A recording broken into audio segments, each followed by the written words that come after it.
Hello मेरे प्यारे दोस्तों, कैसे हो आप लोग। आज हम देखेंगे आरआरबी एनटीपीसी में बार बार रिवाइज हुए कुछ महत्वपूर्ण प्रश्न। चलिए चलते हैं। पहला क्वेश्चन है, भारतीय संविधान के किन दो अनुच्छेदों में न्यायिक समीक्षा की शक्ति को सर्वाधिक रूप से स्पष्ट किया गया है। तो मेरे प्यारे दोस्तों, इसका राइट आंसर ऑप्शन ए, अनुच्छेद 32 और अनुच्छेद 226। अनुच्छेद 32 के तहत सुप्रीम कोर्ट रिट जारी करता है और अनुच्छेद 226 के तहत हाई कोर्ट रिट जारी करता है। भारत में न्यायिक समीक्षा की शक्ति अनुच्छेद 32 के तहत सर्वोच्च न्यायालय और उस उच्च न्यायालय को 226 के तहत दी गई है, जो कि मौलिक अधिकारों का संरक्षक और गारंटरकर्ता की भूमिका अदा करता है। भारतीय संविधान में न्यायिक समीक्षा को अमेरिका के संविधान से लिया गया है। अगला क्वेश्चन है, निम्नलिखित में से कौन भारतीय रिजर्व बैंक के कार्यक्षेत्र के अधीन नहीं आता है। ऑप्शन ए, जनता के लिए बैंकर। ऑप्शन बी, सरकार के लिए बैंकर। ऑप्शन सी, अंतिम विकल्प के रूप में ऋणदाता। ऑप्शन डी, मुद्रा जारी करने वाला बैंक। तो मेरे प्यारे दोस्तों, इसका राइट आंसर है ऑप्शन ए, जनता के लिए बैंकर। रिजर्व बैंक जनता के लिए बैंक के रूप में कार्य नहीं करता है। रिजर्व बैंक की स्थापना 1 अप्रैल 1935 को की गई थी। यह भारत का केंद्रीय बैंक है। इसका मुख्यालय मुंबई में स्थित है, जो सामान्यतः बैंकिंग क्षेत्र के अधीन आरबीआई के द्वारा निम्नलिखित कार्य किए जाते हैं। करेंसी नोटों का निगमन करना, यानी कि मुद्रा छापना, विदेशी विनिमय को नियंत्रित करना, सरकारी बैंकर का काम करना, आंकड़ों का संग्रह और प्रकाशन करना, अंतिम विकल्प के रूप में ऋणदाता। अगला क्वेश्चन है, ताजमहल की सजावट के लिए मुख्यतः किस वस्तु तकनीकी का इस्तेमाल किया जाता है। तो मेरे प्यारे दोस्तों, इसका राइट आंसर है option C, pietra dura. Taj Mahal की सजावट के लिए मुख्यतः पेट्रा ड्यूरा तकनीकी का इस्तेमाल किया जाता है। चलिए डिटेल से देखते हैं।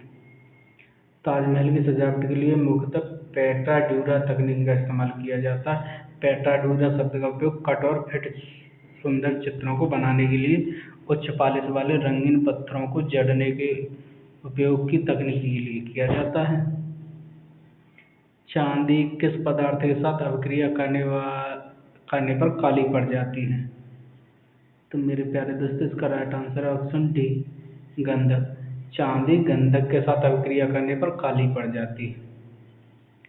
चांदी की वस्तुएं कभी कभी हवा के संपर्क में आने पर काली पड़ जाती है, क्योंकि चांदी वातावरण में मौजूद सल्फर गंध के साथ अभिक्रिया करती है, फिर सिल्वर सल्फाइड बनाती है। यही सिल्वर सल्फाइड की परत वस्तु की सतह पर जम जाती है, जिससे कि वह काली दिखाई देती है। चांदी एक रासायनिक तत्व है जिसका प्रतीक Ag और परमाणु संख्या 47 है।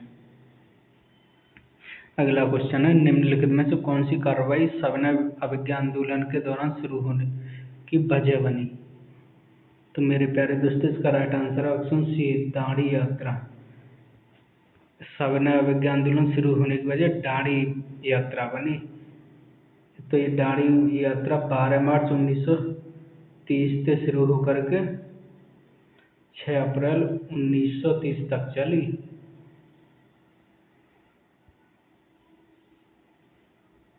वर्ष 1930 में स्वतंत्रता दिवस मनाए जाने के बाद गांधी जी के नेतृत्व में सविनय आंदोलन शुरू किया गया। इसकी शुरुआत गांधी जी के प्रसिद्ध दांडी मार्च से शुरू हुई। 12 मार्च 1930 को गांधी जी ने 78 अनुयायियों के साथ 281 मील दूरी दांडी के लिए प्रस्थान किया। लगभग 24 दिन यानी कि 6 अप्रैल 1930 को दांडी पहुंचकर गांधी जी ने नमक तोड़कर सविनय अवज्ञा आंदोलन की शुरुआत की। टॉर्च, सर्चलाइट और वाहन की हेडलाइटों में प्रकाश का शक्तिशाली समांतर किरण पुंज उत्पन्न करने के लिए सामान्यतः किस प्रकार के दर्पण का उपयोग किया जाता है। तो मेरे प्यारे दोस्तों, इसका राइट आंसर है ऑप्शन सी, अवतल लेंस। टॉर्च, सर्चलाइट और वाहनों की हेडलाइटों में प्रकाश का शक्तिशाली समांतर किरण पुंज उत्पन्न करने के लिए सामान्यतः अवतल दर्पण का उपयोग किया जाता है। सामान्यतः अवतल दर्पण का उपयोग सर्च, टॉर्च लाइट और वाहनों की हेडलाइट में प्रकाश शक्ति की समांतर किरणपुंज उत्पन्न करने में किया जाता है। 1893 में किस वायसराय के शासनकाल में बंगाल की स्थायी बंदोबस्त लागू किया गया था। तो मेरे प्यारे दोस्तों इसका राइट आंसर है ऑप्शन बी, लॉर्ड कॉर्नवालिस। 1893 में लॉर्ड कॉर्नवालिस के शासनकाल में बंगाल में स्थायी बंदोबस्त परमानेंट सेटलमेंट लागू किया गया था। लॉर्ड कॉर्नवालिस 1784 में पिट्स इंडिया एक्ट के अनुपालन के बाद 1793 में स्थायी बंदोबस्त यानी स्तंभदारी व्यवस्था प्रारंभ की। स्थायी बंदोबस्त की योजना सर जॉन शॉ ने बनाई। यह बंगाल, बिहार, उड़ीसा, बनारस और मद्रास के उत्तरी जिलों में लागू की गई। इसमें जमींदार भू राजस्व की दर तय करने के लिए स्वतंत्र थे। कॉर्नवालिस को भारत में सिविल सेवा का या पुलिस सेवा का जन्मदाता कहा जाता है। भारत में प्रथम स्वदेशी उपग्रह प्रक्षेपण यान का नाम क्या है? तो मेरे प्यारे दोस्तों इसका राइट आंसर है ऑप्शन बी, SLV-3। भारत में प्रथम स्वदेशी उपग्रह प्रक्षेपण यान का नाम SLV-3 है। SLV-3 पहला स्वदेश भारतीय प्रायोगिक उपग्रह प्रमोचन यान है जो 17 टन भारी 22 टन ऊंचे SLV से सभी 4 ठोस चरणों में या 40 किलोग्राम भार वर्ग के उपग्रह को पृथ्वी की निचली कक्षा में स्थापित कर सकता है। नोबेल शांति पुरस्कार से सम्मानित होने वाले प्रथम चीनी नागरिक का नाम क्या है? तो मेरे प्यारे दोस्तों इसका राइट आंसर है ऑप्शन सी, ली सियाओगो। नोबेल शांति पुरस्कार से सम्मानित होने वाले प्रथम चीनी नागरिक ली सियाओगो हैं। ली सियाओगो नोबेल शांति पुरस्कार से सम्मानित होने वाले प्रथम चीनी नागरिक हैं। नोबेल शांति पुरस्कार की शुरुआत 1901 में हुई। यह पुरस्कार ब्रिटिश रसायन शास्त्री अल्फ्रेड नोबेल की पुण्यतिथि पर प्रदान किया जाता है। 2021 में नोबेल शांति फिलिप्स के पत्रकार मारिया रस्सा और रूस के दामित्री मुराटोवो को अभिव्यक्ति की स्वतंत्रता और रक्षा करने के लिए उनके प्रयासों के लिए दिया गया। आयतन के आधार पर विश्व की सबसे बड़ी नदी कौन सी है? तो मेरे प्यारे दोस्तों इसका राइट आंसर है ऑप्शन ए, अमेजन नदी। आयतन के आधार पर विश्व की सबसे बड़ी नदी अमेजन नदी है। अमेजन नदी लंबाई में अमेजन नदी विश्व की दूसरी सबसे लंबी नदी है। नील नदी विश्व की सबसे लंबी नदी जो कि 6650 किलोमीटर है। आसुआन बांध व नासिर बांध नील नदी पर स्थित है। पूर्वी भारत की प्रधानमंत्री ऊर्जा गंगा परियोजना किससे संबंधित है? तो मेरे प्यारे दोस्तों इसका राइट आंसर है ऑप्शन ए, प्राकृतिक गैस की पाइपलाइन। पूर्वोत्तर भारत की प्रधानमंत्री ऊर्जा गंगा परियोजना का संबंध प्राकृतिक गैस की पाइपलाइन से है। प्रधानमंत्री ऊर्जा गंगा परियोजना अत्यंत महत्वाकांक्षी गैस परियोजना है। इस परियोजना का लक्ष्य पूर्वी भाग के 7 शहरों वाराणसी, रांची, कटक, पटना, जमशेदपुर, भुवनेश्वर और कलकत्ता के निवासियों को पाइप से जोड़ना है। 1901 में प्रथम नोबेल शांति पुरस्कार विजेता हेनरी ड्यूटेन ने किस संगठन का गठन किया? तो मेरे प्यारे दोस्तों इसका राइट आंसर है option D, red cross, international red cross का। 1901 में प्रथम नोबेल शांति पुरस्कार विजेता हेनरी ड्यूटेन ने इंटरनेशनल रेड क्रॉस का गठन किया। रेड क्रॉस डे 8 मई को मनाया जाता है।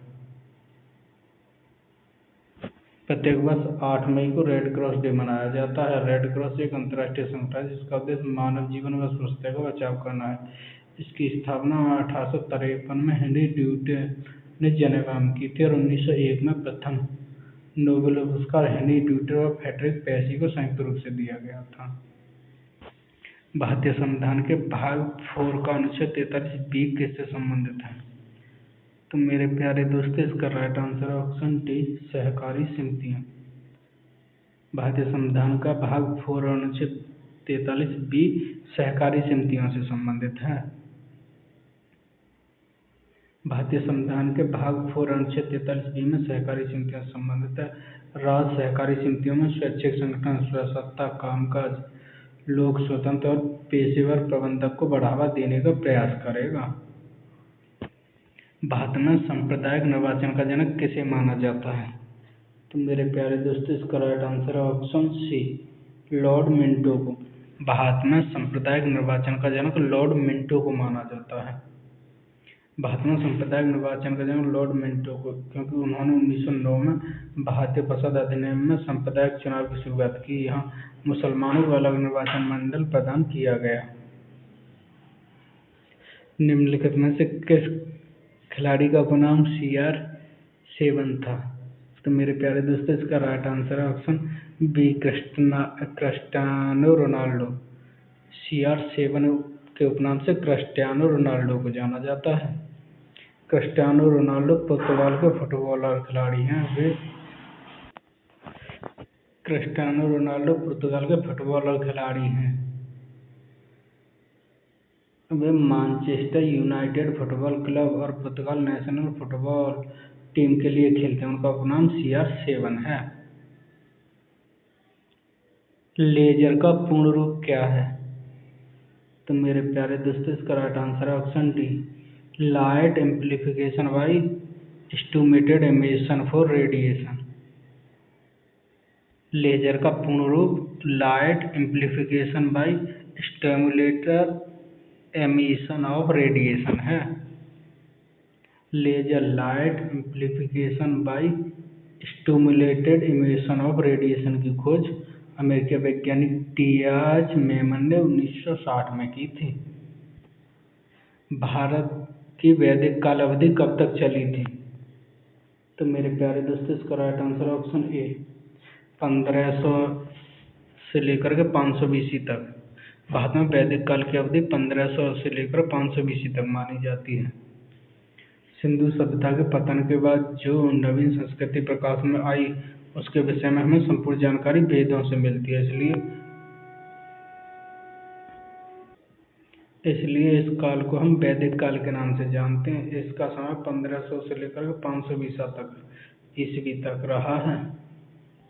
भारत की सबसे बड़ी खारे पानी की झील स्थित है।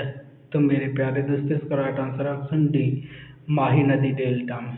भारत में खारे पानी की सबसे बड़ी झील चिल्का झील माही नदी डेल्टा में स्थित है। भारत की सबसे बड़ी खारे पानी की झील चिल्का झील है। यह झील उड़ीसा राज्य की माही नदी डेल्टा में स्थित है। भारत की सबसे बड़ी अंतर्राष्ट्रीय खारे पानी की झील सावर झील राजस्थान में है। यूरोपीय संघ की स्थापना किस वर्ष की गई थी? तो मेरे प्यारे दोस्तों, इसका राइट आंसर ऑप्शन सी, 1993 में। यूरोपीय संघ की स्थापना 1993 में की गई थी। मुगल साम्राज्य के शासनकाल के दौरान गैर मुस्लिम व्यक्तियों पर लगाए गए व्यक्तिगत कर को निर्देशित करने के लिए किस शब्द का इस्तेमाल किया जाता था? तो मेरे प्यारे दोस्तों, इसका राइट आंसर ऑप्शन डी, जजिया कर। मुगल साम्राज्य के शासनकाल के दौरान गैर मुस्लिम व्यक्तियों पर लगाए गए व्यक्तिगत कर को निर्देशित करने के लिए जजिया कर का इस्तेमाल किया जाता था। जजिया कर एक गैर मुस्लिमों से लिए जाने वाला कर था। फिरोज शाह तुगलक ने ब्राह्मणों पर भी जजिया कर लगाया। दिल्ली सल्तनत के शासकों ने सर्वप्रथम फिरोज शाह तुगलक ने जजिया कर लगाया। इसको समाप्त करने वाला प्रथम मुगल शासक अकबर था। औरंगजेब ने जजिया कर को पुनः प्रारंभ करवाया। भारत के राष्ट्रीय गीत के रचयिता निम्न में से किससे माना जाता है? तो मेरे प्यारे दोस्तों, इसका right answer option C, Bankim Chandra Chatterjee को। भारत के राष्ट्रीय गीत की रचना बंकिम चंद्र चटर्जी ने की है। राष्ट्रीय गीत वंदे मातरम बंकिम चंद्र चट्टोपाध्याय के उपनाम से आनंद मठ से लिया गया है।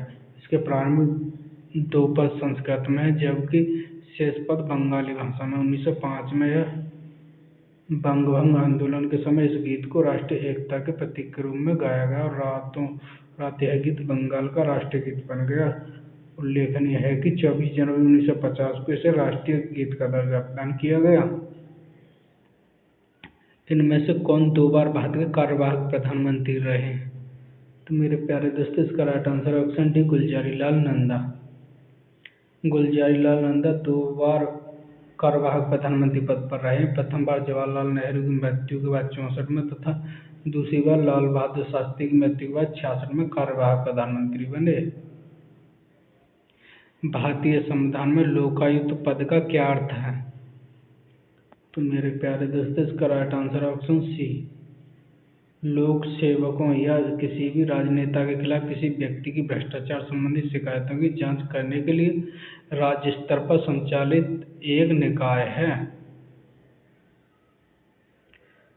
राज्यों में भ्रष्टाचार रोधी प्राधिकरण जिसकी नियुक्ति सरकार द्वारा जनता के हितों के लिए की जाती है लोकायुक्त कहलाता है। वर्ष 1966 में मोरारजी देसाई की अध्यक्षता में गठित प्रशासनिक सुधार आयोग ने लोकायुक्त संस्था की स्थापना की सिफारिश की। लोकायुक्त कार्यालय की स्थापना लोकपाल व लोकायुक्त अधिनियम 2013 के तहत की गई। हमारी आकाशगंगा मिल्की वे में सबसे नजदीकी कौन सी आकाशगंगा है? तो मेरे प्यारे दोस्तों, इसका right answer option B Andromeda आकाशगंगा। हमारी आकाशगंगा मिल्की वे के सबसे नजदीक एंड्रोमेडा आकाशगंगा स्थित है। गुरुत्वाकर्षण बल के अधीन बल, गैस, धूल और अरबों तारों के विशाल तंतु को आकाशगंगा कहते हैं। हमारे सौरमंडल में जिस आकाशगंगा में स्थित है उसे मंदाकिनी कहते हैं। मंदाकिनी का वह भाग जो पृथ्वी के प्रकाश की सतह के सामने दिखाई देता है स्वर्ग की गंगा या मिल्की वे कहलाती है। यह हमारी आकाशगंगा का ही एक भाग है। इसमें सर्दी के पास स्थित आकाशगंगा एंड्रोमेडा है।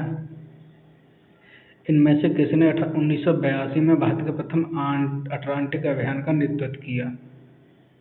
तो मेरे प्यारे दोस्तों, इसका right answer option D doctor S J. Qasim ने 1982 में भारत के प्रथम अटलांटिक अभियान का नेतृत्व डॉक्टर एस.जे. कासिम ने किया था। भारतीय अटलांटिक कार्यक्रम की शुरुआत 1981 में हुई।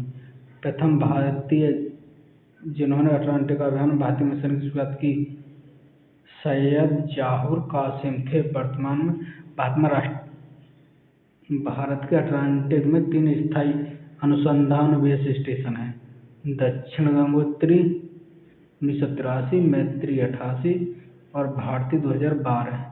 मैत्री और भारती आज भी पूर्ण रूप से कार्य करते हैं। भारतीय अटलांटिक कार्यक्रम एजेंसी पर ध्रुवीय महासागर केंद्र गोवा में स्थित है। इनमें से किस देश ने भारत को वर्ष 1975 में अपना पहला कृत्रिम उपग्रह प्रक्षेपित करने के लिए सहायता प्रदान की थी? तो मेरे प्यारे दोस्तों, इसका राइट आंसर है ऑप्शन ए यूएसएसआर। सोवियत संघ ने भारत को 1975 में अपना पहला कृत्रिम उपग्रह प्रक्षेपित करने के लिए सहायता प्रदान की थी। कृत्रिम उपग्रह मानव निर्मित ऐसे उपग्रह हैं जो निश्चित उद्देश्य से पृथ्वी की निश्चित कक्षा में परिक्रमा हेतु प्रक्षेपित किए जाते हैं। पहला कृत्रिम उपग्रह 1957 में स्पुतनिक फर्स्ट भेजा गया। भारत ने अपना पहला कृत्रिम उपग्रह 1975 में रूस के सहयोग से भेजा। इसका नाम महान खगोलशास्त्री व गणितज्ञ आर्यभट्ट के नाम पर रखा गया। भारत में बच्चों को मुफ्त और अनिवार्य शिक्षा अधिकार किस वर्ष पेश किया गया? तो मेरे प्यारे दोस्तों, इसका राइट आंसर है ऑप्शन ए 2009 में। भारत में बच्चों को मुफ्त अनिवार्य शिक्षा का अधिकार 2009 में पेश किया गया। भारतीय संविधान के 86वें संविधान संशोधन अधिनियम 2002 के द्वारा अनुच्छेद 21 का को जोड़कर अनुच्छेद 6 से 14 वर्ष की आयु के बच्चों के लिए निःशुल्क और अनिवार्य शिक्षा को मौलिक अधिकार बना दिया गया। इसी के तहत शिक्षा का अधिकार अधिनियम 2009 पारित किया गया और 1 अप्रैल 2010 को लागू कर दिया गया। भारत में राज्यसभा सदस्यों के अप्रत्यक्ष चुनाव के संवैधानिक प्रावधान को किस देश से अपनाया गया है? तो मेरे प्यारे दोस्तों, इसका राइट आंसर है ऑप्शन बी दक्षिण अफ्रीका के संविधान से। भारत के राज्यसभा सदस्यों के अप्रत्यक्ष चुनाव के संवैधानिक प्रावधान को साउथ अफ्रीका से अपनाया गया है। भारतीय संविधान विश्व का सबसे विशाल एवं लिखित संविधान है। भारत के संविधान में कुल 22 भाग, 12 अनुसूचियां, 395 अनुच्छेद हैं। भारतीय संविधान निर्माताओं ने विश्व के विभिन्न देशों के संविधान से अच्छी व भारतीय परिस्थितियों के अनुकूल विशेषताओं को सम्मिलित किया, जैसे मूलाधिकार संयुक्त राज्य अमेरिका से, संघीय ढांचा कनाडा से, नीति निर्देशक तत्व आयरलैंड से, संसदात्मक ढांचा ब्रिटेन से लिया गया। इसी प्रकार राज्यसभा के सदस्यों को अप्रत्यक्ष निर्वाचन की व्यवस्था दक्षिण अफ्रीका के संविधान से ली गई। विश्व का सबसे बड़ा अफवाह बेसिन कौन सा है? तो मेरे प्यारे दोस्तों, इसका राइट आंसर है ऑप्शन ए, अमेजन बेसिन। विश्व का सबसे बड़ा अफवाह बेसिन अमेजन बेसिन है। अमेजन बेसिन विश्व का सबसे बड़ा अफवाह बेसिन है। इसका विस्तार दक्षिण अमेरिका के उष्णकटिबंधीय क्षेत्र मुख्यतः ब्राजील में है। अमेजन नदी एंडीज पर्वतमाला से निकलकर अटलांटिक महासागर में मिल जाती है और विश्व के अंतरतम बंदरगाह मनाउस, ब्राजील इस नदी पर स्थित है। किसी अर्थव्यवस्था के क्षेत्र को सार्वजनिक और निजी क्षेत्र में किस आधार पर वर्गीकृत किया जाता है? तो मेरे प्यारे दोस्तों, इसका राइट आंसर है ऑप्शन सी, उद्यमों का स्वामित्व के आधार पर। किसी अर्थव्यवस्था के क्षेत्रों को सार्वजनिक और निजी क्षेत्र में वर्गीकृत करने का आधार उद्यमों का स्वामित्व है। निम्न में से कौन सा मानव विकास सूचकांक में शामिल नहीं है? तो मेरे प्यारे दोस्तों, इसका राइट आंसर है ऑप्शन बी, वास्तविक प्रति व्यक्ति आय। मानव विकास सूचकांक में वास्तविक प्रति व्यक्ति आय को शामिल नहीं किया जाता है। मानव विकास सूचकांक यूएनडीपी द्वारा जारी किया जाता है 1990 से, जबकि मानव विकास सूचकांक की देन महबूबुल हुक, जो कि बांग्लादेश से थी, ने दिया था 1990 में। कृषि में मूलतः किस प्रकार की बेरोजगारी की प्रधानता देखने को मिलती है? तो मेरे प्यारे दोस्तों, इसका राइट आंसर है ऑप्शन बी, अदृश्य बेरोजगारी। कृषि में अदृश्य बेरोजगारी देखने को मिलती है। तो मेरे प्यारे दोस्तों, वीडियो कैसी लगी? अगर वीडियो अच्छी लगी हो तो चैनल को ज़्यादा से ज़्यादा शेयर एवं सब्सक्राइब करें और अपनी राय कमेंट बॉक्स में ज़रूर दें। Thank you. अगली वीडियो में फिर मिलते हैं।